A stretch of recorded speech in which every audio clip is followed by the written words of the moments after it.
أعوذ بالله من الشيطان الرجيم بسم الله الرحمن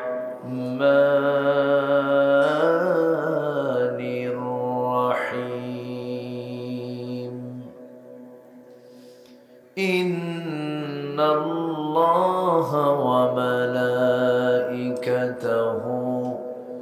يصلون على النبي يا أيها الذين آمنوا صلوا عليه وسلموا تسليما اللهم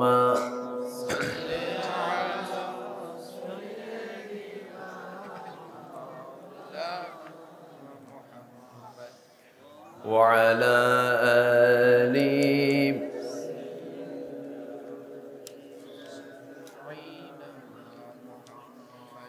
সবাই বলুন বালাগাল উলা বিকামালিহি কাশাফাত তুজা বিজামালিহি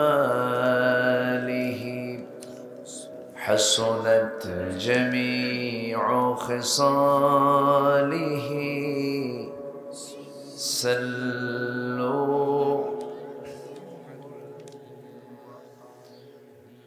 সিরাজুল মিল্লাত তুমহি ফখরে দো আলম দিলবারে মৌলা হো শরীফুল আম্বিয়া ইনসখা কুল আদিয়ান দেগর হো বলগল উলা بكماله كشف التجى بجماله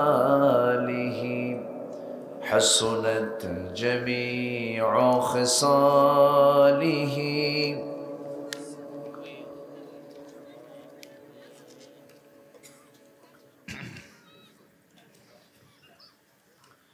মনটা যদি হইতো পুবাল হাওয়া হইতো যদি শুভ্র কবুতর মেঘের ডানাই পাঠিয়ে দিতাম মদিনারি পথে যেথায় আমার প্রিয় নবী ঘুমাই নিরন্তর যেথায় আমার প্রিয় নবী ঘুমান নিরন্তর সবাই বলি সাল্লাল্লাহু আলাইহি ওয়াসাল্লাম।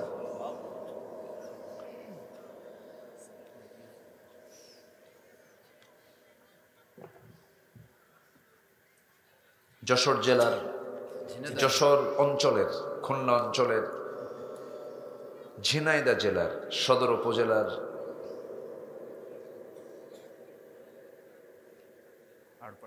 আড়পাড়া না আড়পাড়া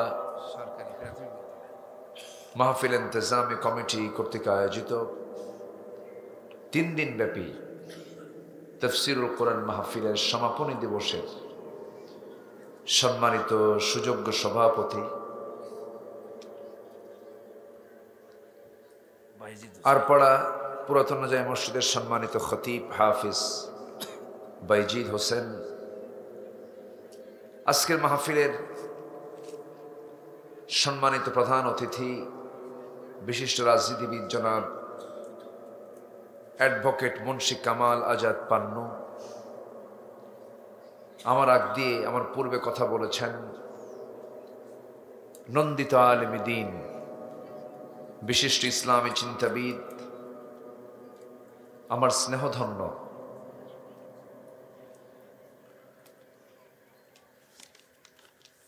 মুহতারাম জনাব মাওলানা রবিউল ইসলাম খুলনা, আজকের মাহফিল উপস্থিত এই সান্ধ্যকালীন অসংখ্য লোকের মাঝ থেকে বাছাই করে নেওয়া আমার আল্লাহ তাআলার কিছু পছন্দের বান্দাগণ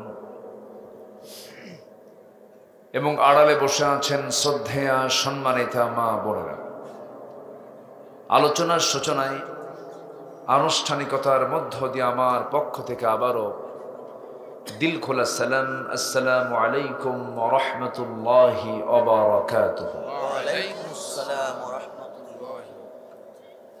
সবাই কেমন আছেন? আলহামদুলিল্লাহ। আমাকে প্রশ্ন করলেন, আল্লাহ তাআলা আমাকে তো আপনার সাথী রেখেছেন, বলি আলহামদুলিল্লাহ। উঠতে আমি একটু তাড়াতাড়ি উঠে ফেলেছি এদেশের ট্রেডিশন অনুযায়ী। এদেশে মাহফিল এরকমও স্থান আছে আমার দেশে, প্রধান বক্তাকে উঠায় দেয় রাত 3:30টায় মাত্র, এরকমও আছে, আছে না? জি জি। কোথায়? পাবনা। পাবনা আছে, রাজশাহী আছে, ময়মনসিংহ আছে, কিছু ঝিনাইদহতে নাই তা না, সাতক্ষীরাতেও কিছু আছে। একদম যিনি প্রধান বক্তা তিনি ঘুমন্ত জাতির সামনে ওয়াজ করেন। কি জাতির সামনে? ঘুমন্ত জাতির সামনে। তখন যিনি আলোচনা করেন তিনি তো আলোচনা করেন না, তিনি করেন হচ্ছে আলু সানা। আর ওয়াজ তো হয় না, হয় হলো আওয়াজ। কি হয়? আওয়াজ। মাহফিলের মূল সময় কিন্তু এটাই। মূলত মানে যেগুলোকে আদর্শ মাহফিল বলা যেতে পারে টাইম সিলেকশনের দিক থেকে, সেটা হচ্ছে বড় জোর মানে মাগরিব থেকে নিয়ে শুরু করে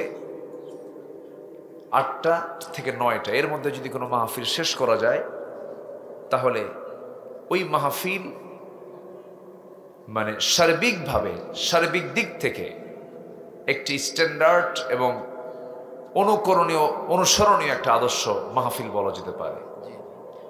এতে কি হয় না? এতে সময় নষ্ট হয় না, ঘুম নষ্ট হয় না, তারপরে সকল কাজের মধ্যে একটা শৃঙ্খলা রক্ষা হয়। কিন্তু এই যে বেশি রাত, মেইন প্রবলেম হচ্ছে মানুষ বোঝেই না কথাগুলো, ঘুমায় যায়। আল্লাহ পাক রাতটাকে দিয়েছেন ক্লান্তির জন্য, ক্লান্তি দূর করার জন্য। তো যাই হোক, মাহফিল কমিটি যে সিদ্ধান্ত নিয়েছেন এটা কিন্তু খারাপ না, খুব ভালো। আগামী থেকে এগুলো মাহফিল যেন 9টার মধ্যে যেন শেষ হয়ে যায়, এমন একটা পরিবেশ আসা উচিত।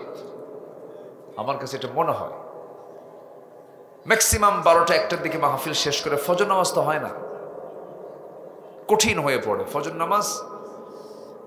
আপনি যদি হাজারো সুস্থ মানুষ হন না কেন, আপনার ঘুমের একটা নির্দিষ্ট চাহিদা আছে। এই চাহিদা যদি পূরণ না হয়, আপনি ওই সেন্স ওই মানসিকতা নিয়ে আপনি নামাজও তো সুন্দর করে পড়তে পারবেন না। এই জন্য একটা মানুষের জীবনের ধারাবাহিক শৃঙ্খলার জন্য সবকিছুর একটা সংস্কার করা উচিত, দরকার। আল্লাহ যেন একটা সুন্দর পরিবেশ তৈরি করে দেন, জোরে বলি আল্লাহুম্মা আমিন। সম্মানিত ভাইয়েরা, আমার পূর্বে অনেক সুন্দর কথা তিনি বলেছেন। মাঝখানে ঈশার নামাজ হয়েছে কিনা না, এই জন্য লোকজন একটু মানে নড়াচড়া করেছিল। এখন আপনারা কি সুন্দর করে বসে আছেন। আমি শেষ করব আলোচনা। আমার শেষ মানে শেষ নয়, আমার পরে আরেকজন মেহমান তিনি থাকবেন। তিনি তো এই কিতাব থেকে কথা বলবেন না নাকি? বলেন বলেন, কোন কিতাব থেকে? তাহলে কোরআন থেকেই কিন্তু কথা বলবেন। কথা কে বলল এটা না দেখে কথা কি বলল এটা আমরা মাথায় নেব। কথা কে বলতেছে এটা না শুনে, এটা না জেনে আমরা বলবো কথা কি বলে। তাহলে আমাদের এই সেন্সের মধ্যেও কিছু সমস্যা আছে না নাই? কথা কে বলে এটা শুনবো না কথা কি বলে কোনটা শুনবো? কথা কি বলে। তাহলে এটা যদি মাথায় নেন, তাহলে আমার আলোচনার পর একটা লোক নড়বেন না। কথা কে বলে না, কথা কি বলে কোরআন থেকে আমরা শুনবো। তাহলে দেখবেন যে মাহফিলটার সাকসেস হয়েছে, সফল হয়েছে। জোরে বলি ইনশাআল্লাহ। জি, আমি কিন্তু এটাকে বাস্তব এবং অভিজ্ঞতা থেকে আমি কথাগুলো বলছি আমি। জি, আমি এখন মূল আলোচনার দিকে আমরা একটু চলে যাব। আমরা এমন একটা সময়ে বসে আছি, স্বাধীনতার পর থেকে নিয়ে আজ পর্যন্ত এই 53-54 বছরে একটি কমপ্লিট অনুকূল পরিবেশ, মাহফিলে কোনো বাধা নাই, এমন সুন্দর অনুকূল পরিবেশ আমরা 53-54 বছর বয়সে পাইনি।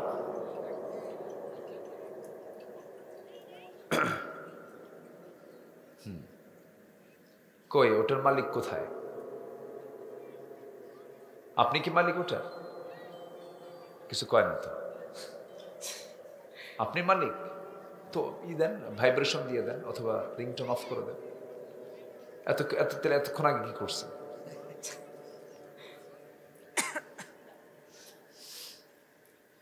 আচ্ছা,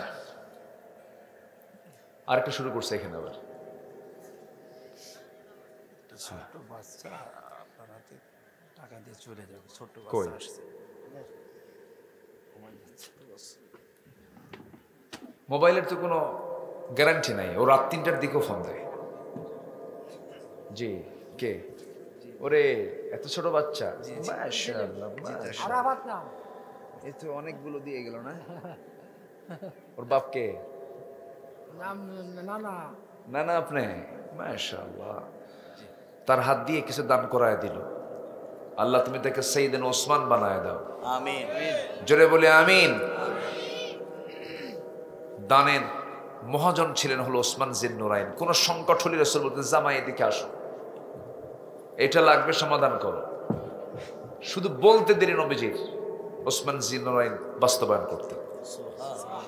এক জামাইয়ের টাকার অভাব নাই, আরেক জামাইয়ের অভাবে ঘরই নাই, অভাবে ঘরই নেই। বিচিত্র আমার রাসূল সবকিছুর মডেল তিনি দেখিয়ে দিয়েছেন দুনিয়াবাসীর জন্য। তো যাই আমরা মূল আলোচনার দিকে। মোটামুটি তো আসছেন আপনারা। প্রথমে তো ভাবলাম যে আজকে কি কথা বলতে পারবো না কি হবে জানি না, কিন্তু না, আপনারা চালাক আছেন, আলহামদুলিল্লাহ বলেন। একজন নবী ছিলেন যে নবীকে তার কওমের লোকেরা মেরে বস্তার মধ্যে তুইলা রাস্তায় ফেলে চলে আসতো। সেই নবীটার নাম হচ্ছে নূহ আলাইহিস সালাতু ওয়াস সালাম। বলেন তো কি নবীর নাম বলেন তো? তার দাওয়াতে কি কোনো ভুল ছিল? তিনি দাওয়াত দিয়েছেন 900 বছর। কত বছর বলেন তো? 900 বছর। 900 বছর। ইসলাম কবুল করছে মাত্র 80 থেকে 90 জন। 80 থেকে 90। এখানে কয়জন আছেন আপনারা? এরকম শত আছেন না? অনেক বেশি, অনেক বেশি আছেন। মাত্র 80 থেকে 90 জন। একজন নবীর দাওয়াত, তার দাওয়াত কিন্তু শুধু দিনে না। ইন্নী দাআউতু কওমি লাইলান ওয়া নাহারা, আমি আমার কওমকে দাওয়াত দিয়েছি দিনে রাতে 24 ঘন্টা, তাও ইসলাম কবুল করেনি। তো লোকজন কম বেশি, তারপরে মাহফিলের উপস্থিতি, এগুলো কোনো চিন্তার বিষয় না। আল্লাহ যেন এই মাহফিলকে কবুল করেন, আমিন। জোরে বলি আল্লাহুম্মা আমিন। আমাদের মূল টার্গেট হলো, আমাদের মূল যে লক্ষ্য সেটা হলো আমরা কাউকে সন্তুষ্ট করতে চাই না, আমরা সন্তুষ্ট করতে চাই কাকে? আল্লাহকে। আমার পূর্বে আমার স্নেহস্পদ রবিউল ইসলাম আগে খুব চিকন ছিল, বুঝলেন, গায়ে তেমন কিছু ছিল না। এখন যে কেমনে বাড়লো এত গোস্ত, বুঝলেন, বুঝে আসলো না। দৌড় মারতে গেলে তো পারবে না, খুব মুশকিল। স্বাস্থ্য একটু কমানো উচিত, বেশি হলে সমস্যা না। আমার তো সারা জীবন আগাগোড়া একই। আমার জীবনে আমি কখনো মনে হয় এই 20 বছর যাবত আমার ওজন একই আছে। আমার মাহফিল অঙ্গন প্রায় 25 থেকে 26 বছর চলে। এই কয়েক কেজি, তাও তো গোস্ত নাই, হাড় হাড্ডি কিছু আছে, এই নেই চলি। আল্লাহ যেন সুস্থ রাখেন, জোরে বলি আল্লাহুম্মা আমিন। এই জিনাদাতে আমাকে মাহফিল করতে দেয়নি কিছু ফেরেশতারা, বোঝেন নাই?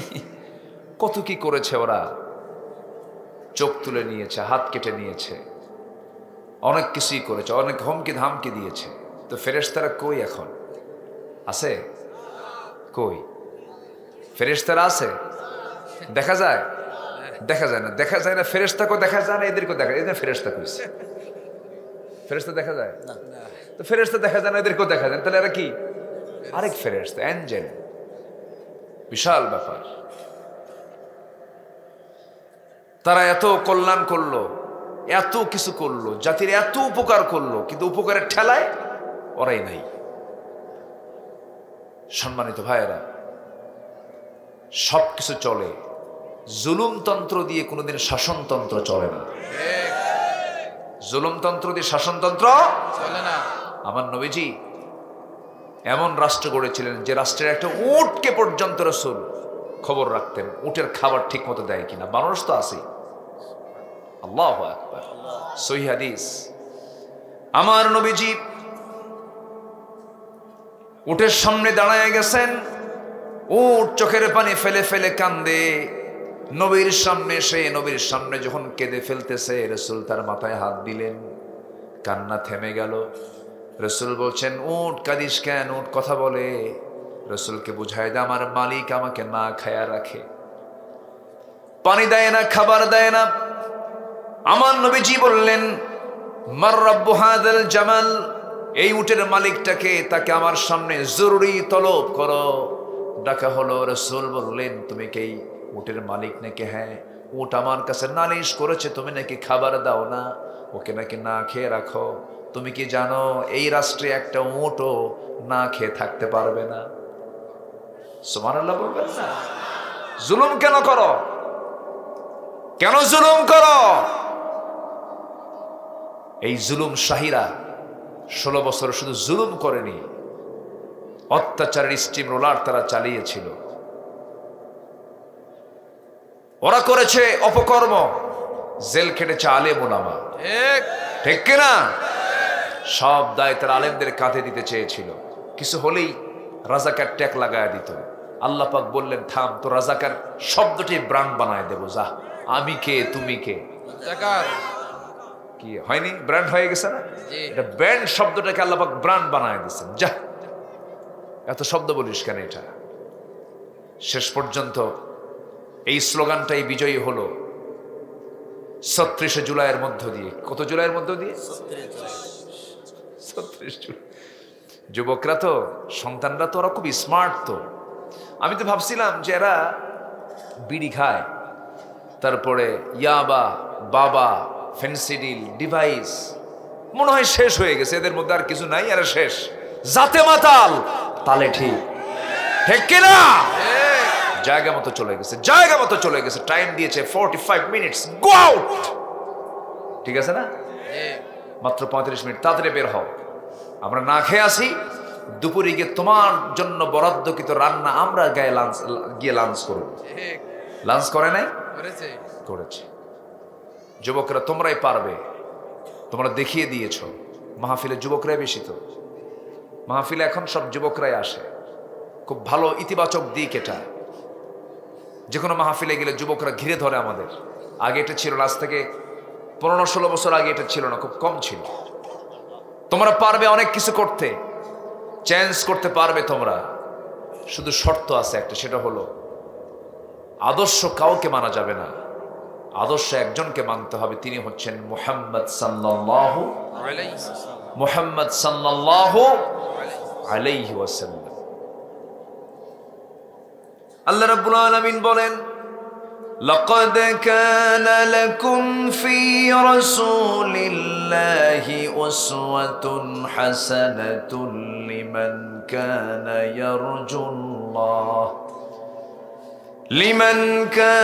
ইয়ারজুল্লাহ ওয়াল ইয়াওমাল আখির ওয়া যাকারাল্লাহা কাসীরা। জোরে বলুন আল্লাহু আকবার। আরো জোরে বলুন আল্লাহু আকবার। তোমাদের জন্য উত্তম আদর্শের বাস্তব নমুনা কেউ নন, তোমাদের জন্য উত্তম আদর্শের বাস্তব নমুনা একজন ব্যক্তি, তিনি হচ্ছেন মুহাম্মদ সাল্লাল্লাহু আলাইহি ওয়াসাল্লাম, যার জীবনে একটা কৌতুক মিথ্যা নাই, যার জীবনে কোনো চুল পরিমাণ কোনো সগীরা গুনাহ নাই, চুল পরিমাণ কোনো পাপ যার জীবনে স্পর্শ করে নাই, যার চারিত্রিক সনদ পৃথিবীর কেউ দেয় নাই, দিয়েছেন স্বয়ং আল্লাহ তাআলা। জোরে বলে সুবহানাল্লাহ। যারা পারেন ঠোঁট মিলিয়ে বলুন নুন ওয়াল কলামি ওয়া মা ইয়াসতুরুন মা আনতা বিনি'মাতি রাব্বিকা বিমাজনুন ওয়া ইন্না লাকা লাআজরান গায়রা মামনুন ওয়া ইন্নাকা লাআলা খুলুকিন আযীম। জোরে বলুন আল্লাহু আকবার। তোমাদের জন্য উত্তম আদর্শের বাস্তব নমুনা কেউ না, একজন, তিনি হচ্ছেন মুহাম্মদ সাল্লাল্লাহু আলাইহি ওয়াসাল্লাম। অতএব আদর্শ যদি গ্রহণ করতে হয় কয়জনেরটা নেব বলেন? বলেন কয়জনেরটা? সেই মহান মানব, সেই মহামানব, সেই মহান ব্যক্তি তিনি কে? মুহাম্মদ সাল্লাল্লাহু আলাইহি ওয়াসাল্লাম। তাকে আমরা জীবনের সব জায়গায় মানব। রাসূলকে শুধু এক জায়গায় মানলে কিন্তু মানা হয় না। রাসূলকে দাড়িতে মানব, রাসূলকে আতরে মানব, মিষ্টি খাওয়াতে মানব, কাইলুলায় মানব, জুব্বায় মানব, টুপিতে মানব, মানলাম, সুন্নত নামাজে মানলাম, সব কিছুতে মানলাম, কিন্তু রাজনীতিতে, রাষ্ট্র পদ্ধতিতে, ইসলামী রাজনীতির প্রেক্ষাপটে রাসূলকে মানলাম না। এটা নবীর উম্মতের পরিচয় না, এটা হচ্ছে ভণ্ডামি, প্রতারণা। আসতে বলবেন না, জোরে বলুন ঠিক কিনা? এই ভণ্ড এবং প্রতারক চক্র আমার দেশে আছে না নাই? শুধু বলে ধর্মীয় মূল্যবোধে বিশ্বাসী আমরা, বলে না ধর্মীয় মূল্যবোধ, মানে ধর্মে কি একটু মূল্য টুল্য দেয়, কিন্তু মদ ঠিকই খায়। আপনি মদের আইন পাশ করবেন, বেশ্যাবৃত্তির লাইসেন্স পাশ করবেন, এরপরে সুদের কারবার করবেন, আর বলবেন আমি ধর্মীয় মূল্যবোধের, আমরা পন্থী, ধর্মীয় মূল্যবোধকে আমরা সম্মান করি, ধর্মীয় মূল্যবোধে বিশ্বাসী আমরা। এই সমস্ত সাহিত্যের মোড়ক দিয়া, পেঁয়াজপুষ দিয়া ইসলাম মানার সুযোগ ইসলামে নাই। ইসলাম মানতে গেলে সব ঢেলে মুছে সাফ করে ইসলামকে মানতে হবে। 1 আনা না 16 আনা, 1 আনা না 16 আনা, 16 আনা মানতে হবে। তো রসুলকে মানলেই কোরআনকে মানা হয়ে যাবে। রসুল হচ্ছে কি জানেন? কোরআনের বাস্তব রূপ। কি কোরআন? রসুল কি কোরআনের বাস্তব রূপ, প্র্যাকটিক্যাল। এটা হচ্ছে থিওরিক্যাল, এটা কি থিওরিক্যাল না কিতাব, আর প্র্যাকটিক্যাল কে? মুহাম্মদ সাল্লাল্লাহু আলাইহি ওয়াসাল্লাম। চিন্তা করে দেখুন, আল্লাহ পাক শুধু কোরআন দিলেও তো পারতেন, দেন নাই, সাথে রসুলকে প্র্যাকটিক্যাল আল্লাহ পাক পাঠায়া দিয়েছে। কানা খুলুকুল কোরআন। তো আমরা সেই রসুলের জীবন থেকে মুমিনদের জন্য, যারা ইমানদার, আমরা এখানে যারা বসে আছি ইমান আছি তো নাকি? ইমান আনছি তো আমরা? নামাজ না পড়লেও তো ইমান আছে, হ্যাঁ? ভালো করে কর। আচ্ছা, আমার দেশে ইমানদার কি মানে নামাজ ইমানদার বেশি না বেনামাজি ইমানদার বেশি? বেনামাজি কি কইলেন? ভালো।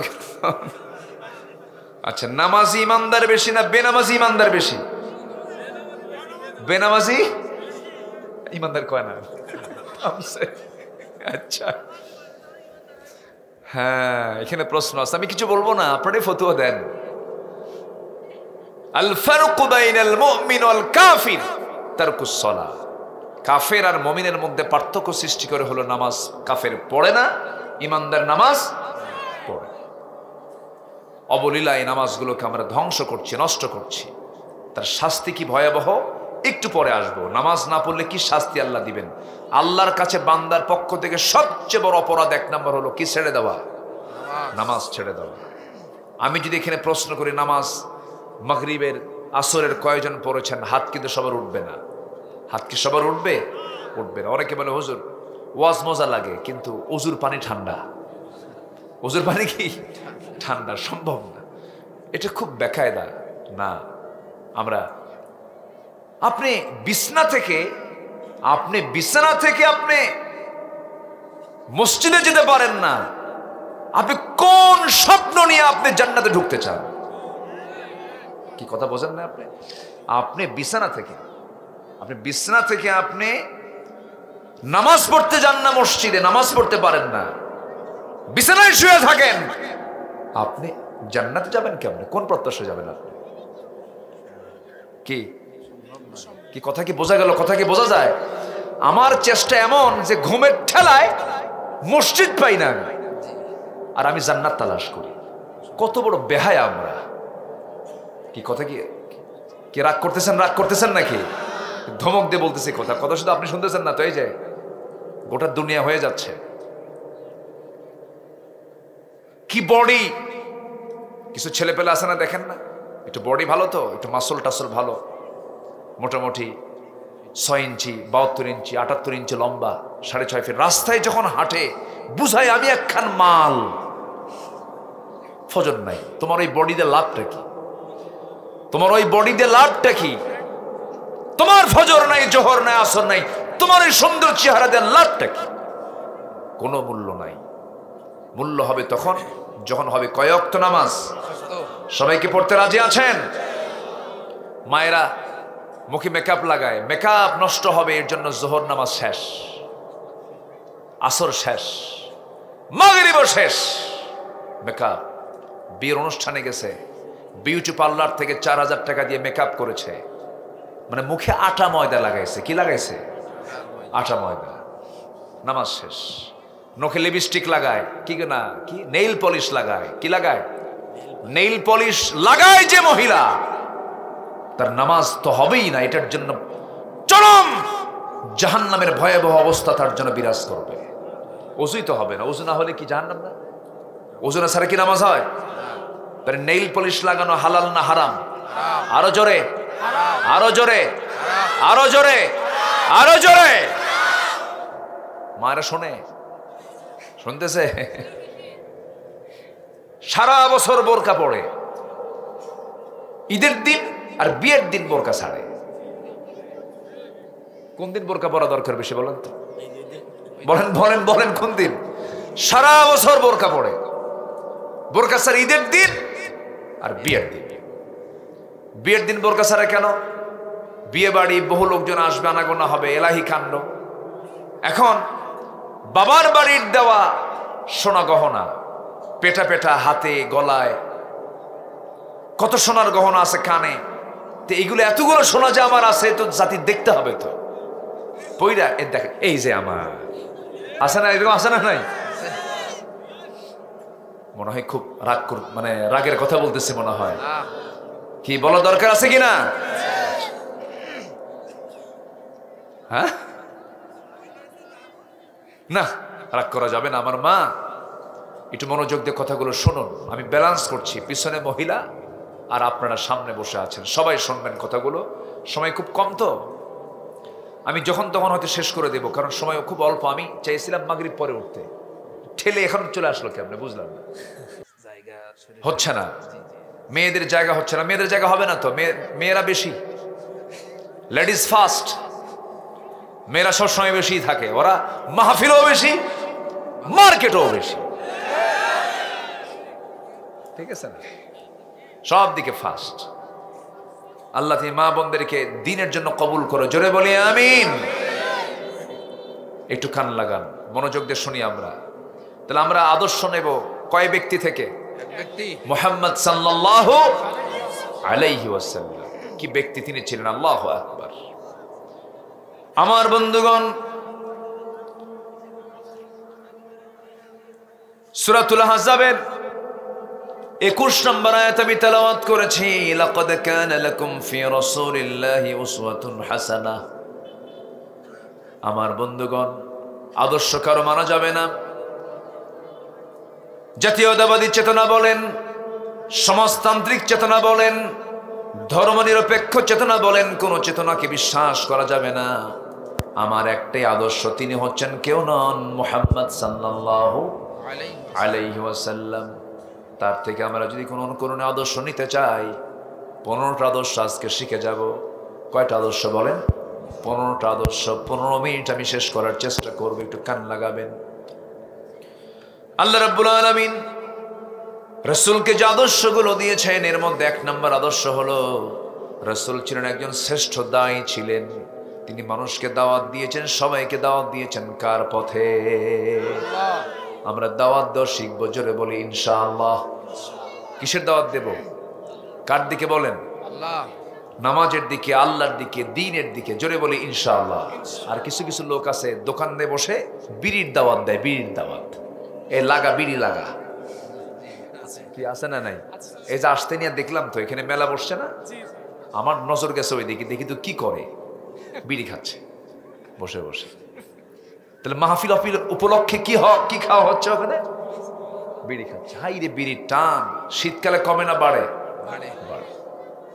দুই একখান টান টান দিয়ে 3 তলায় পাঠায় দিল, যাহ দুয়া। এই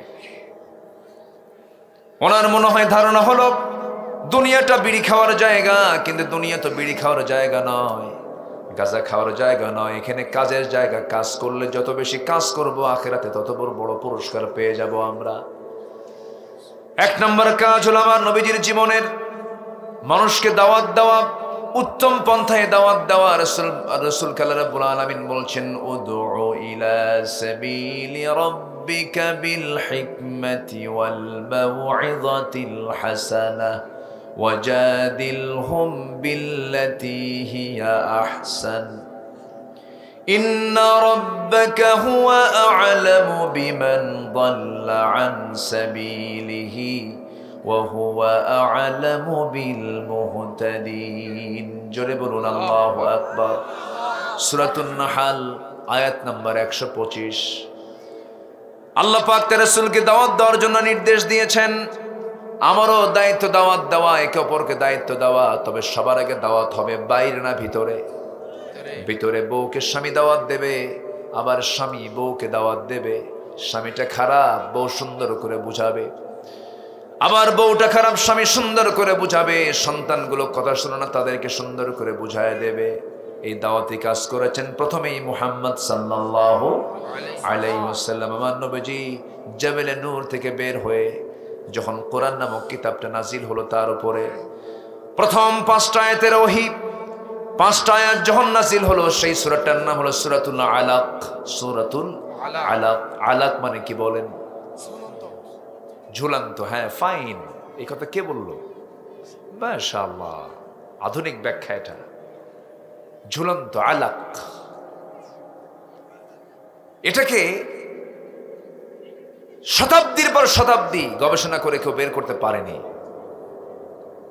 অনেকে জমাট রক্ত বলেছেন, অনেকে অনেক প্রকার অর্থ করেছেন, কিন্তু এটা অনেকটা যোগ সদৃশ। কাদা মাটির একটা পিণ্ড, এরকম জাতীয় কাদার পিণ্ড বলা যায়, অথবা জকের মতো দেখা যায়, এমন কিছু। এখান থেকে আল্লাহ পাক মানুষকে সৃষ্টি করেছেন।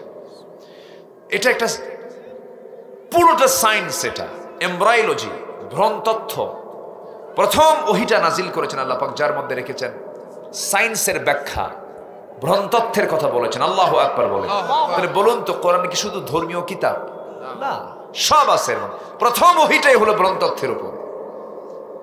পৃথিবী বিখ্যাত একজন ভ্রূণতত্ত্ববিদ ডক্টর কেইথ মুর, তিনি জানতেন না যে মানুষের জন্মটা হলো খলাকাল ইনসানা মিন আলাক, ঝুলন্ত থেকে, অর্থাৎ যোগ সদৃশ এমন কিছু একটা জমাট বাঁধা থেকে মানুষকে সৃষ্টি করা হয়েছে। তো ওনার সামনে যখন আলাক শব্দটা দেওয়া হলো, উনি এটাকে মাইক্রোস্কোপিক বিশ্লেষণে চলে গেলেন। অণুবীক্ষণ যন্ত্র দিয়ে গবেষণা করে দেখলেন, না, কোরআন যে বলেছে যোগ সদৃশ, এটা শুরুটা হলো যোগ সদৃশে, যোগের মতোই দেখা যায়। জোরে বলি সুবহানাল্লাহ। কোরআন যা বলবে এটাই সত্য। কোরআনকে যে কেউ মিথ্যা প্রমাণ করতে আসবে, ওরটাই মিথ্যা হবে, কোরআন কখনো মিথ্যা হবে না। জোরে বলি সুবহানাল্লাহ। সম্মানিত ভাইয়েরা, বহু সায়েন্টিফিক তথ্য আছে।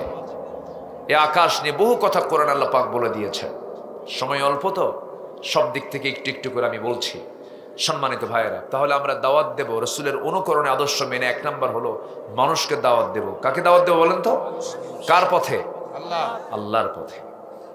এই কাজটা সহজ নয়। রাসূল মার খেয়েছেন।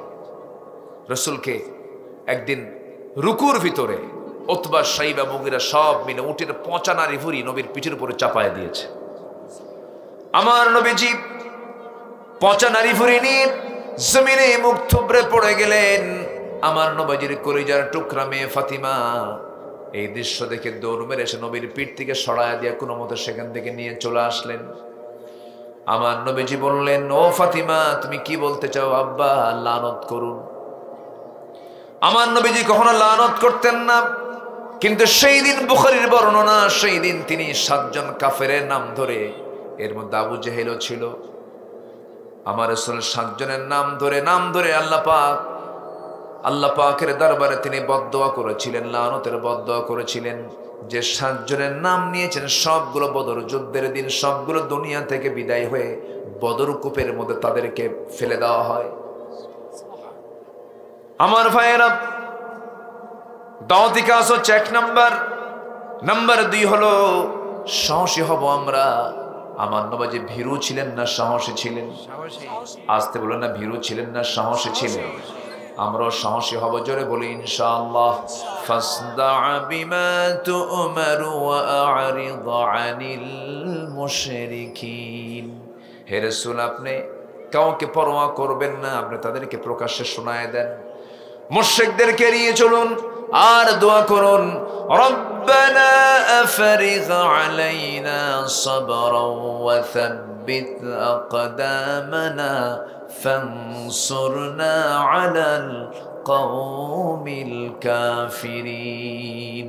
জোরে বলুন আল্লাহু আকবার। আমার বন্ধুগণ, আমার ভাইরা, 1 নাম্বার শুনলাম আমরা দাওয়াত দেব মানুষকে, আমরা দায়ী হব। নাম্বার 2 হলো সাহসী হব আমরা। নাম্বার 3 হলো ধৈর্য ধারণ করতে হবে। বলুন তো সবাই, ব্যবসা আগে না ধৈর্য আগে? বলেন, বিয়ে আগে না ধৈর্য আগে? হ্যাঁ, ধৈর্য আগে। দেখেন না, মাঝে মাঝে আমাদের ফোন আসে, ফোন দেয় হুজুর। এক মহিলা সেদিন ফোন দিয়ে বলে, হুজুর কাম তো একটা ঘটছে, কি আমার স্বামী প্রায় তালাক দেয়, সকালেও দেয় বিকেলেও দেয়। ঠিক আছে না? তাহলে তালাক দেয় কয় বেলা? 2 বেলা। তালাক হয় কয় বারে? কি 1 বেলায় হয় না? এক ছুটিতে হয়ে যায়। তাহলে আমার স্বামী সকালেও দেয় বিকেলেও দেয়, হুজুর আমি কি আছি না নাই? কি কবে? এরকম বহু বেকুব কিন্তু আছে। আসতে বলবেন না, আছে না নাই? আচ্ছা, ধৈর্য নাই। কি নাই? ধৈর্য নাই। সবার আগে ধৈর্য আনতে হবে। দাওয়াত দিবেন, ধৈর্য লাগবে। কাজ করবেন, ধৈর্য লাগবে। ব্যবসা করবেন, ধৈর্য লাগবে। মাহফিলে বসে আছেন, কি লাগবে? ধৈর্য লাগবে। ধৈর্য ছাড়া কিছু হয় না। বাপ হবেন, ধৈর্য লাগবে। মা হবেন, ধৈর্য লাগবে। সন্তানদের ডিস্টার্ব আছে না নাই? আমার ছেলে একটা হাফেজ হয়েছে, শুনানি দিচ্ছে, হাফেজ হওয়ার পর শুনানি দিচ্ছে, যাচ্ছে না মাদ্রাসা। আজকে বিকেলের কথা, বললাম আব্বু যাও। কি বুঝতেছেন কিছু? বুঝতেছেন তো? ধরছে বাঁকা, যায় না। তো আপনি বললাম শোনে না, তুমি বললাম তাও শোনে না। শেষে কি কব বলেন? শাসন করতে হয় না? ইচ্ছার বিরুদ্ধে হলেও কিছু ধমক দিলাম, বলে দিলাম হুব্বু ফিল্লাহ বুগদু ফিল্লাহ, মান আহাব্বা লিল্লাহ ওয়া বাগাদা লিল্লাহ। কাউকে ভালোবাসবো আল্লাহর জন্য, কাউকে ভালোবাসবো না আল্লাহর জন্য। আব্বু আমি তোমাকে ভালোবাসি আল্লাহর জন্য, আবার তোমাকে ভালোবাসবো না আমি আল্লাহর জন্য। কারণ কোরআন শিখে যে ভুলে যাবে, কিয়ামতের দিন আল্লাহ পাক তাকে গোশত ছাড়া হাড় হাড্ডি নিয়ে শুধু তুলবেন কিয়ামতের দিন। নাউজুবিল্লাহ বলবেন না? তাহলে এখন দায়িত্ব কমলো না বাড়লো আরো? বলেন তো, কোরআন মুখস্থ করার পরে যদি কেউ ভোলে, ওর খবর আছে না? আস্তে খবর আছে কিনা বলেন? তো ধৈর্য দরকার, সব জায়গায় ধৈর্য লাগবে। ধৈর্য ছাড়া আপনি কিচ্ছু করতে পারবেন না। রাসূল দাওয়াত দিতে গিয়ে কত মার খেয়েছেন, আল্লাহু আকবার। আরে কি মারগুলো খেয়েছেন রাসূল, তায়েফের কথা কে না জানেন।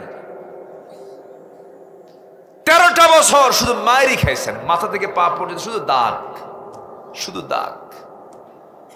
কপালে একটা দাগ ছিল, গালে একটা দাগ ছিল, এবং শেষ জীবনে রাসূল দাঁত ভাঙ্গা নিয়ে দুনিয়া থেকে বিদায় নিয়েছেন। আমার নবীজির কোমরটা কুঁজো হয়ে গিয়েছিল। 4 দিন ধরে কোদাল মারতে মারতে মারতে মারতে খন্দকের পরীক্ষা খনন শেষ হয় না, খাবার নাই। রাসূল শেষ পর্যন্ত পেটে পাথর বেঁধে, তাও হলো না। ওই যে কোমর কুঁজো হয়ে গেছে, বাকি জীবনে নবীজির মুখের দাঁত নাই আর কোমর নাই। আল্লাহু আকবার বলবেন না? এত কষ্টে এসেছে ইসলাম। নবীজির কি মার্জিত আচরণ, কত কঠোর মানুষ, ভালো হয়ে গেছে। ওমর কি নরম মানুষ ছিলেন? বলেন। রাসূলকে মারার সিদ্ধান্ত কেউ নিতে পারে নাই। কে বলেছে আগে বলেন তো? ওমর। মারতে পারছে কিসের জন্য? ইন্নাল্লাযীনা ইয়াতলুনা কিতাবাল্লাহ। উনি যখন কোরআনের ছাত্র হয়ে গেছেন আর পারলেন না। আহারে, আমি কাকে মারতে যাই না, এই লোক তো মহান মানুষ। আল্লাহু আকবার বল।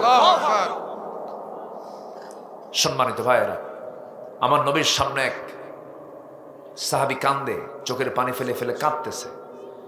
আমার নবী যে বললেন, সাহাবী কান্দো কেন?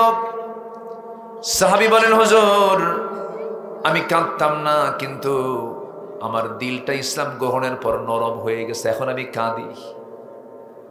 যে লোকটার চোখে পানি আসে সেই লোকটা বড় ভাগ্যবান, কারণ এই পৃথিবী মার পেট থেকে আসার পর প্রথম ভাষা আমার হাসি না কান্না। ওটাই হলো আসল ভাষা। দুনিয়ার ভাষা হলো কান্না, দুনিয়ার ভাষা হাসা নয়। দুনিয়ার ভাষা কি বলেন তো? কান্না। যে যত কাঁদবে দুনিয়াতে সে তত হাসবে জান্নাতে। জোরে বলে সুবহানাল্লাহ। কিন্তু সেই কান্দাটা কাঁদবো কার কাছে? আসতে বলবেন না, কার কাছে? যুবকরা, টাইম লস করা যাবে না, ফুসকা খাওয়ানো যাবে না কোনো প্রেমিকাকে, বুঝলা? এগুলো লস। ওই যে লেখা আছে ওখানে ফুসকা হাউস। কি হাউস? আমি আসতে দেখলাম তো লেখা আছে ফুসকা হাউস। ছোট ছোট এখন কিছু রিসোর্ট বের হয়েছে, রিসোর্ট গ্রামে গঞ্জে হোটেল বসে, জোড়ায় জোড়ায় বসার জন্য ব্যবস্থাও করে দেয়। পর্দার সহিত প্রেম চলে। কিসের সহিত? পর্দার সহিত। এগুলো আগুন দিয়ে জ্বালান দরকার। এগুলো আসতে কোন কেন? ঠিক কিনা? আপনার মেয়ের চরিত্র করে ধ্বংস হতে পারে। কি ঠিক আছে না? কিসের সহিত প্রেম চলে? পর্দার সহিত। মানে যে কেউ যেন না দেখে, শুধু ওরা ওরা দেখবে। আহারে, এগুলোর জন্য কাঁদা যাবে না। গার্লস স্কুলের সামনে যাই ইতিমের মতো সিট হয়ে বসে দেখো না, ওগুলো লস। ফুসকা সুরি ফিতা যা কিনে দেবে সব লস প্রজেক্ট। বিয়ার আগে প্রেম করবে, সব প্রেম বিয়ার আগে হয়ে যাবে, বিয়ার পরে আর প্রেম থাকবে না, খালি কিলাকিলি হবে, কিলাকিলি। মজা পাবা না, শান্তি পাবা না। এগুলো বাদ দাও। বাদ দিয়ে কাঁদতি যখন হবে, সেজদায় পড়ে, বালিশে না, সেজদায় পড়ে কাঁদো। কার কাছে? এটা লাভ। এটা কি লাভ? জাহান্নাম 7টা আল্লাহ পাক নিভাইয়া দিবেন তোমার চোখের পানি দিয়ে। না আমার ওই জায়গায় বিয়ে দাও, আছে না এখন তো পাগল গুলো, এগুলো সব। যার জন্য তুমি এত চিন্তা করো, ও তো তোমার জন্য অত চিন্তা করবেই না। মরে যাবা তুমি, তোমার সুন্দরী বউ 3 মাসও পার হবে না, আরেক জায়গায় বিয়ে বসবে। বিয়ে বসে কবে, আব্বা তোমার ভালোই করছো, আগের স্বামীর সাথে এই স্বামী আরো ভালো। কি ঠিক না? এগুলো কিচ্ছু না, সব ভুয়া। এগুলো সব। কে বলছে বউ আপন? কে বলছে ছেলে মেয়ে আপন? কে বলেছে আমার আব্বা আম্মা আপন? কেউ আমার আপন না। মূলত আমার আপন কে? আসতে বলবেন না, কে? ক্ষণিকের মায়া মমতা। এখনই মরেন, 24 ঘন্টা পার হতে দেবে না। ছেলে বলবে তাড়াতাড়ি কবর দাও। কি ঠিক আছে না? কবর দিয়ে 7 দিন পার হতে দেবে না, জমি নিয়ে লাগবে মারামারি। আসতে কন কেন? বন্ধু কে আমার? বন্ধু আমার কেউ না। অতএব কারো জন্য কান্দেও লাভ নাই। কাঁদবো কার কাছে? আমরা আল্লাহর কাছে। আমি কিন্তু আক্ষরিক অর্থে কথাগুলো বলছি, আবার মন খারাপ করেন না। আব্বা আম্মার দাম আছে, সন্তানদেরও দাম আছে, বউ বাচ্চারও দাম আছে, কিন্তু বুঝাচ্ছি যে আসল বন্ধু আমার কেউ না। আমার আসল বন্ধু কে? আল্লাহ। আমরা আল্লাহকে টাইম দেব সবার আগে। জোরে বলি ইনশাআল্লাহ। আমার নবীজির এক সাহাবী কান্দে। নবী বলছেন তুমি কান্দো কেন? হুজুর আমি আগে কান্দি নাই তো, দিন গ্রহণ করেছে আমার কান্না শুরু হয়ে গেছে। তুমি কান্দো কেন? সাহাবী বলছেন, হুজুর কান্না করার কারণ হলো যেদিন আমি ঈমান এনেছি সেদিন থেকে আমার দিলটা নরম হয়ে গেছে, আমি আর কান্না ছাড়া থাকি না। কেন, কি হয়েছে? ঘুম হয় না কেন? হুজুর আমি এমন একটা বড় অপরাধ করে ফেলেছি, যে বড় অপরাধের বড় অনুশোচনা হচ্ছে। রাসূল বলছেন তোমার সব গুনাহ মাফ হয়েছে। রাসূল বলছেন তোমার সব গুনাহ মাফ হয়েছে। সাহাবী বলছেন, হুজুর সব গুনাহ মাফ হলো, আমার মনে হয় একটা গুনাহ মাফ হবে না। কেন? পরিকল্পিত হত্যা করছে একজনকে। কেমনে? কারে? মেয়েকে মারছি আমি, বাপ। চিন্তা করছেন আপনি? আমি বাপ হয়ে মেয়েকে মেরেছি, আমাকে আল্লাহ রাব্বুল আলামিন মাফ করবেন না কেন? কেমন করে মেরেছে বলো হুজুর? সন্তানটা আমার স্ত্রী গর্ভে আসলো, বললাম যাও নিয়ে যাও বাবার বাড়ি, ছেলে হলে নিয়ে আসবা, মেয়ে হলে জীবন্ত পুঁতে হত্যা করে এরপরে আসবা। এই অর্ডার দিলাম, চলে গেছে বউ আমার। সন্তান ডেলিভারির দিন আমাকে জানানো হলো সন্তানটা মৃত হয়েছে। মৃত সন্তান নিউজ আমার কানে দিয়া, সন্তান হয়েছে মেয়ে। পাশের ঘরে দিয়ে সন্তানটাকে ধীরে ধীরে বড় করতে লাগলো, আমি জানি না। 6 বছর পূর্ণ হলো, একদিন হঠাৎ করে আমার চোখের সামনে সন্তানটা ছিটকে এসে পড়ছে আমার কাছে। আমার মতো চোখ হাত পা দেখে চট করে ধরলাম, ধরে বলছে মা রে তোকে চেনা চেনা লাগে, চল তোর জায়গা মতো নিয়ে যাই। নিয়ে গেছে, বউকে বলছে বউ দেখো তো সন্তানটা কার। বউ থরথর করে কাঁপি, হুজুর। এবার বউ বলছে আপনার সন্তানের তথ্য আর কতক্ষণ গোপন করবো? এই সন্তান তো আমাদের ওরস থেকে এসেছে। মিথ্যা বলেছিলাম, এত পরিমাণ রেগে গেলাম, কিন্তু আমি ঠান্ডা মাথার খুনি হয়ে গেলাম, কিচ্ছু বললাম না। মেয়ের সঙ্গে অভিনয় করে করে মেয়েটাকে চুমো দেই, কোলের মধ্যে নিয়ে নেই, আদর করে বললাম নানি ও আমার মেয়ে, কালকে তোমাকে নানির বাড়িতে নিয়ে যাব। মেয়েটা আমার দারুণ খুশি, জড়িয়ে ধরে বলে বাবা কোনোদিন তোমার আদর পেলাম না, আজকে আদর করো, খুব আনন্দ লাগছে বাবা। মেয়েটাকে আমার হাতের মধ্যে নিয়ে আসলাম, অভিনয় করে তাকে নানির বাড়ির কথা বলে আমি তাকে নিয়ে চলে গেলাম জঙ্গলের দিকে। মেয়েটার মুখ ছোট হয়ে যায়, মেয়েটা বলে মা আমাকে যেতে মানা করেছিলেন, বাবা তোমার সঙ্গে আমি আসছি, নানির বাড়ি যাব, তুমি আমাকে এইদিকে নিয়ে আসলা কেন? জঙ্গলের দিকে নিয়ে যাও কেন? হুজুর আমি বললাম মেয়েটাকে মা কিচ্ছু না, আমি তোমাকে দেখানোর জন্য নিয়ে আসছি। ওকে জঙ্গল পার করে দিলাম। জঙ্গল পার হওয়ার পরে মেয়েটাকে এক জায়গায় দাঁড় করায়া দিয়া ঠিক দুপুরবেলা হাতের মধ্যে কোদাল নিয়ে গর্ত খনন শুরু করলাম। মেয়েটার মুখটা ছোট হয়ে গেছে, আর বলছে বাবা তুমি যাবা কোথায়? তুমি এখানে কি করো? কি করতেছো তুমি? মাটি খনন করে কি করবা? কিচ্ছু বললাম না।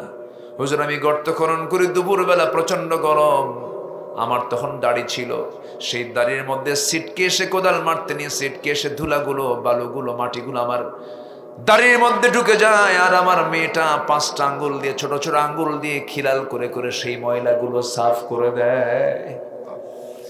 হুজুর আমি যখন কোদাল মারতেছিলাম আমার শরীর থেকে ঘাম ঝরে, মেয়েটা গামছা দিয়ে ঘামগুলো মুছে মুছে দেয়, আর বলে বাবা তুমি বললা কি আর করো কি? তুমি কি নানির বাড়ি যাবা না? কিচ্ছু বললাম না। গর্ত খনন যখন শেষ হয়ে গেছে, মেয়েটাকে এবার অভিনয় করে মুচকি হাসি মেরে বললাম মা দেখো তো গর্ত খনন কেমন হয়েছে। মেয়েটা একটা মুচকি হাসি মেরে গর্তের কিনারে চলে গিয়ে উকি মেরে যখন দেখতে লাগলো, আমি পিছন দিকে চলে আসলাম। পিছন দিকে চলে এসে চোখ বন্ধ করে পিছন দিক থেকে এত জোরে আঘাত করলাম, এত জোরে ধাক্কা মারলাম, এক ধাক্কায় সন্তানটা গর্তের মধ্যে উপর হয়ে পড়ে গেল। চিত হয়ে 2টা হাত এক জায়গায় করে বলছে বাবা বুঝতে পেরেছি আমার বাবা আমার মার কথাটাই সত্য হয়ে গেছে, তুমি আমাকে আজকে মারার জন্য এই জায়গায় নিয়ে এসেছো। আমি জানি তুমি আজকে আমাকে হত্যা করবে, তবে শেষবারের মতো তোমার কাছে আমার একটা প্রার্থনা বাবা, আমি তোমার কাছে শপথ করে বলছি মৃত্যু তোমার সামনে আমার চেহারা কখনো দেখাবো না, প্রয়োজনে ভিক্ষা করে খাবো। শর্ত হলো বাবা আজকে একটা বারের জন্য তুমি আমাকে আজকে প্রাণে বাঁচাইয়া দাও, আমি বাঁচতে চাই বাবা। হুজুর আমাকে বারবার বলে ছোট্ট মেয়ে, এত সুন্দর চেহারার হুজুর বারবার আমাকে বলতেছিল, দিল কাঁপলো না, দিল নরম হলো না শিরকিয়াতের কারণে, সমাজের পরিবেশ পরিস্থিতির কারণে। হাতের মধ্যে পাথর নিলাম, পাথর নিয়ে মেয়েটার কলিজা বরাবর এমন জোরাঘাত করলাম, ফিঙ্কি দিয়ে রক্ত পড়া শুরু হলো। মাটি চাপা দিয়া, পাথর চাপা দিয়ে, বালু চাপা দিয়ে জন্মের মতো আমার সন্তানকে মেরে শেষ করে দিলাম। আমার নবীজির এই প্রিয় সাহাবী ইসলাম কবুল করেছেন পরে, ওই সাহাবী সেই সময় নবীর সামনে এই কথাগুলো বলছিলেন। আমার নবী কথাগুলো শুনে বলছেন, ও আমার সাহাবী, তুমি কি বলতে চাও বলো তো হুজুর।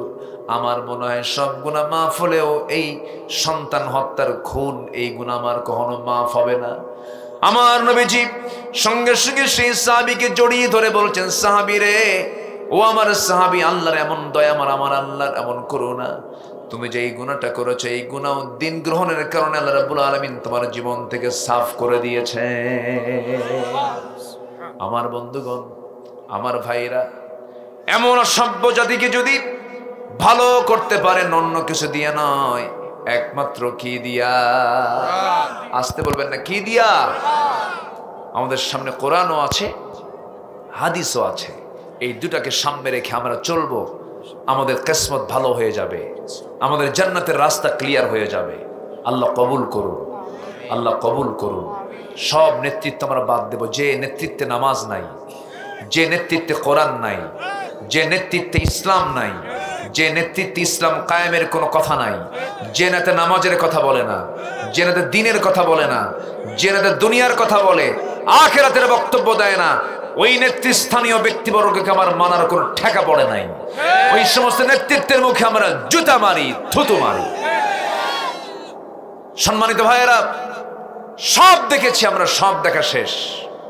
25 বছর কেউ, 16 বছর কেউ চালিয়েছেন দেশ, কেউ 9 বছর চালিয়েছেন, কেয়ারটেকাররা কয়েক বছর চালাইছেন, সব দেখা শেষ। মুসলমান ঘরের সন্তান কিন্তু ইসলাম চায় নাই সরকারে, ঠিক কিনা? ইসলাম তারা চায় নাই যে রাষ্ট্রীয় পর্যায়ে ইসলামটা আসুক, এটা তারা চায় নাই। অতএব যেহেতু ওরা চায় নাই, যারা চায় আমরা সেই পক্ষে কাজ করব। আস্তে কন কেন, জোরে বলেন ঠিক কিনা? সব দেখা শেষ। আগামীর দেশ হবে কোরআনের দেশ, ইসলামের দেশ।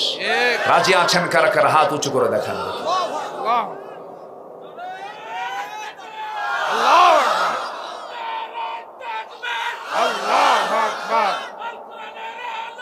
সংসদে আলো, আল কোরআনের আলো, হুঁশিয়ার সাবধান। হাত নামান। কষ্ট পেলেন? কষ্ট পেলেন? সূর্যের উপকার একার না সবার? কোরআনের উপকার হবে একার না সবার? কোরআন জায়গা মতো চলে গেলে সব সমাধান হয়ে যাবে, কোনো দুষ্টরা আর থাকতে পারবে না।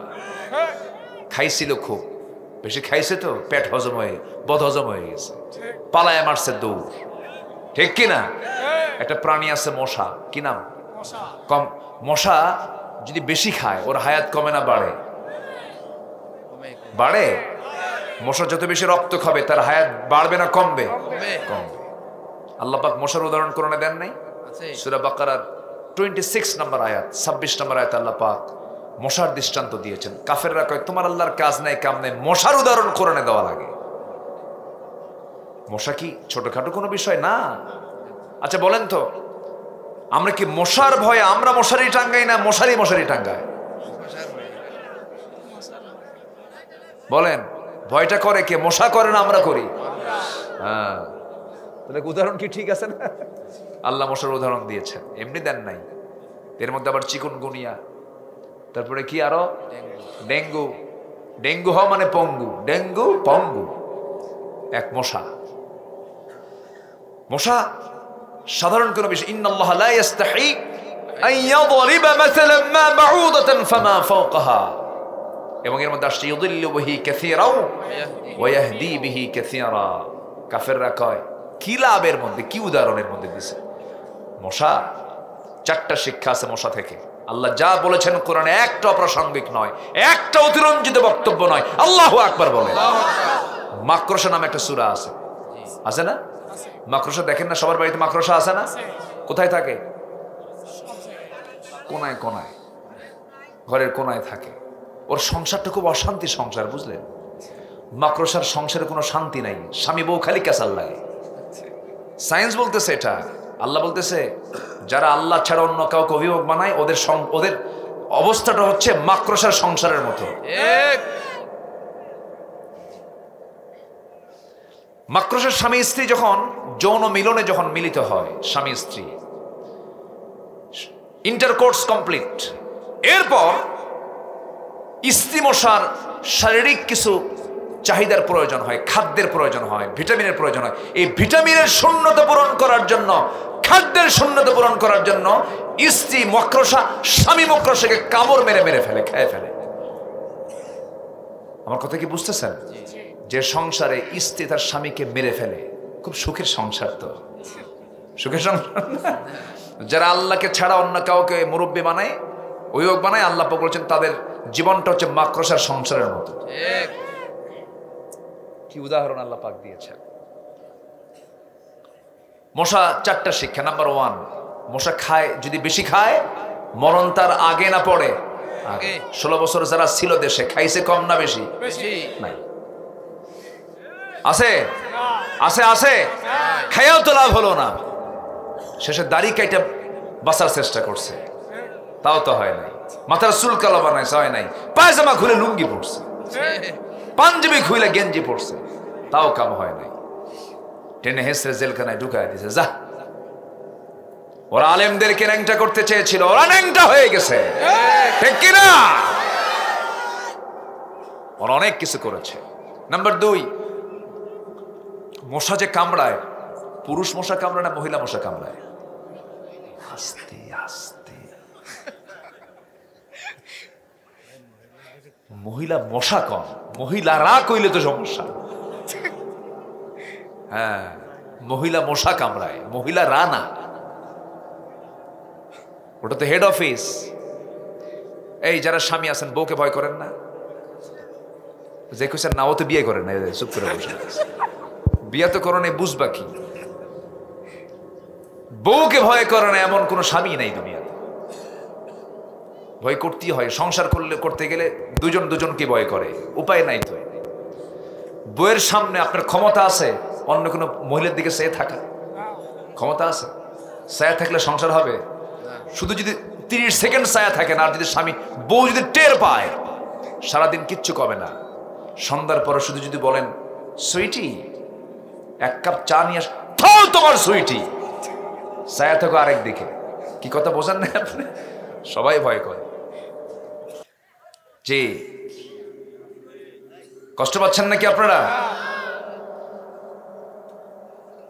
মশা, মহিলা মশা কামড়ায়। আল্লাহ পাক এখানে মহিলা মশার কথাই বলেছেন। আল্লাহু আকবার। লা ইস্তাহি আন ইয়াদরিবা মাসালাম মা বাউদাতান, গোলতা মুযাক্কার নয়, মুয়ান্নাস। স্ত্রী মশা কামড়ায়, মানুষকে কামড়ায়, বংশ বিস্তার করে। কি বিস্তার করে? বংশ বিস্তার করে। স্ত্রী মশা ছাড়া বংশ বিস্তার তো হবে না।